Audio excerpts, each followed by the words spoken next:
नमस्कार मु सिकु स्वागत करुछि smart farming Odisha YouTube channel को।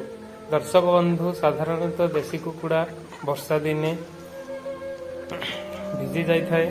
सही भिजिबा कारणरू किछि ठंडा हो जाई थाए। जदि देशी कुकुड़ा को ठंडा होछि आपण किछि रसुण खाइबा को दे दियंतु एवं देशी कुकुड़ा को टिके चेष्टा करंतु जेपरि बाहर वर्षा रे न बुलिबा पई चेष्टा करंतु एवं किछि घास पानी छाड़िकी आपण सही घास को नेकी कुकुड़ा पाखरे दियंतु और किछि दाना यूज करंतु किंतु वर्षा रे भिजिबा को बेसी समय दियंतु नाही।